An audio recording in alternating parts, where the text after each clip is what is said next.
ചെങ്കടലിൽ ഇങ്ങനെ ഹൂത്തി ആക്രമണം നടക്കുന്നു, അതിൽ എതിർപ്പ് പ്രകടിപ്പിച്ച് UAE വന്നിരിക്കുന്നു. നമ്മൾ നേരത്തെ കണ്ടതാണ്, ഈ കാര്യത്തിൽ എല്ലാവരും തന്നെ ലോകരാജ്യങ്ങളൊക്കെ തന്നെ വലിയ എതിർപ്പ് പ്രകടിപ്പിച്ചിരുന്നു.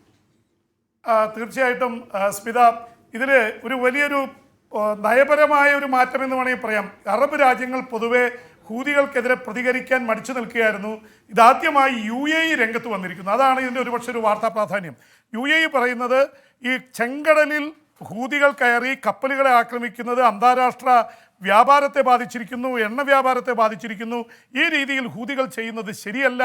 ഇത് അന്താരാഷ്ട്ര വ്യാപാരത്തിനും നിലനിൽപ്പിനും തന്നെ ഭീഷണിയായി മാറിയിരിക്കുകയാണെന്ന് UAE പറഞ്ഞിരിക്കുന്നു. ഒരുപക്ഷെ സൗദി അറേബ്യ അത്രയും പോയിട്ടില്ല. അമേരിക്കയോടും ഹൂതികളോടും സംയമനം പാലിക്കണമെന്നാണ് സൗദി പറയുന്നത്. കാരണം സൗദിക്ക് അത്യാവശ്യം പേടിയുണ്ട്. കാരണം സൗദിയുടെ എണ്ണപ്പാടങ്ങളിൽ നേരത്തെ ഹൂതികൾ മിസൈൽ അയച്ചിരുന്നു. അതിന് കാരണമുണ്ട്. യമനിൽ നടക്കുന്ന 8 വർഷമായിട്ടുള്ള യുദ്ധത്തിൽ സൗദിയുടെ പിന്തുണയോടെയാണ് അവിടെ ഒരു സർക്കാർ ഭരിക്കുന്നത്. അതിനെതിരെ ഹൂതികൾ ആക്രമണം യമനിൽ മാത്രമല്ല സൗദി എണ്ണപ്പാടങ്ങൾക്ക് നേരെയും നടത്തിയിരുന്നു. അതുകൊണ്ട് ഹൂതികളെ പ്രകോപിപ്പിക്കാൻ സൗദിക്ക് താല്പര്യമില്ല. അതിനിടയിൽ അമേരിക്കയുടെ കപ്പലുകൾക്ക് നേരെ വീണ്ടും ഹൂതികൾ ആക്രമണം തുടങ്ങിയിരിക്കുന്നു എന്ന വാർത്ത കൂടി വരുന്നു. അതുകൂടി വരുമ്പോൾ യഥാർത്ഥത്തിൽ ചെങ്കടൽ വീണ്ടും ഇസ്രായേൽ ഹമാസ് യുദ്ധത്തിന് ശേഷമുള്ള ഒരു പ്രശ്ന സങ്കേതമായിട്ടുള്ള മാറുകയാണ് എന്ന് മാത്രമല്ല, റഷ്യ രംഗത്ത് വന്നിരിക്കുന്നു. റഷ്യ പറയുന്നു ഈ ഹൂതികളുമായിട്ട് ചെങ്കടലിൽ നടത്തുന്ന പോരാട്ടം, ഒപ്പം തന്നെ അമേരിക്ക യമനിൽ കയറി മിസൈൽ പ്രയോഗിച്ചത്, അതിനെതിരെ UN രക്ഷാസമിതി രംഗത്ത് വരണമെന്ന് റഷ്യ ആവശ്യപ്പെട്ടിരിക്കുന്നു.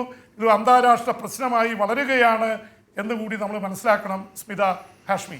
ജെയിംസ്, ഈ ഇന്ത്യ മാലദ്വീപ് പ്രശ്നം, മാലദ്വീപ് അവർ ചെയ്തത് അതിക്രിയാണെന്ന് മനസ്സിലാക്കുന്നു തോന്നുന്നു. ഇന്ത്യയും അതിന് നേരത്തെ ശ്രമിക്കുകയാണ്. ഇന്ത്യയും അധികം പ്രകോപനം ഇനി വേണ്ട എന്ന് തീരുമാനത്തിലേക്കുന്നു. അപ്പോൾ അതൊരു കോംപ്ലിമെന്റ്സ് ആയി പോകണോ?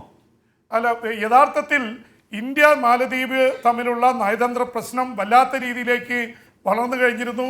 മാലദ്വീപിലേക്കുള്ള ഇന്ത്യൻ സഞ്ചാരികളുടെ യാത്ര തന്നെ കുത്തനെ ഇടിഞ്ഞു എന്ന് പറയുമ്പോൾ തന്നെ അതിൻ്റെ ഒരു വൈകാരികമായ പ്രശ്നം നമുക്ക് ബോധ്യമാവും.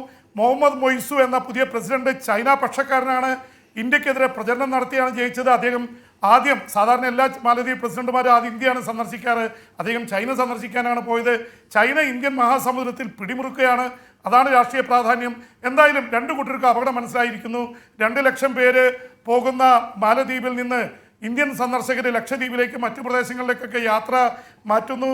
ഈ സാഹചര്യത്തിൽ മാലദ്വീപിൻ്റെ വിദേശകാര്യ മന്ത്രാലയം പ്രസിഡന്റ് പറഞ്ഞതനുസരിച്ച് ഇടപെട്ടിരിക്കുന്നു. ഇന്ത്യയുമായി ചർച്ചയ്ക്ക് സന്നദ്ധമാണെന്ന് പറയുന്നു. ഇന്ത്യയും പറയുന്നു ഇനി മാലദ്വീപിനെ കൂടുതൽ പ്രകോപിപ്പിക്കേണ്ട, കാരണം നമ്മുടെ തൊട്ടടുത്ത് കിടക്കുന്ന അയൽക്കാരെ പ്രകോപിപ്പിച്ച ശ്രീലങ്കയുമായിട്ട് നേരത്തെ പ്രശ്നമുണ്ടായിരുന്നു. അതുപോലെ മാലദ്വീപുമായിട്ട് കൂടുതൽ പ്രകോപനത്തിന് പോകേണ്ടതില്ല എന്ന തരത്തിലേക്ക് കാര്യങ്ങൾ എത്തിയിരിക്കുകയാണ്. അപ്പോൾ അതുകൊണ്ട് ചർച്ചകൾ നടക്കുന്നു. ഒരുപക്ഷേ ഇന്ത്യയുടെ ക്രിക്കറ്റ് താരങ്ങൾ, സ്പോർട്സ് താരങ്ങൾ, അതുപോലെ തന്നെ ബോളിവുഡ് താരങ്ങളൊക്കെ മാലദ്വീപിനെതിരെ രംഗത്ത് വരികയും ലക്ഷദ്വീപിനെ പ്രൊമോട്ട് ചെയ്യണമെന്നുള്ള വാദം ഉയർത്തുകയൊക്കെ ചെയ്തിരുന്നു.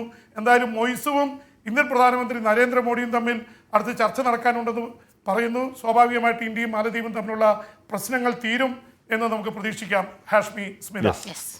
Thank you, P James. Thank you.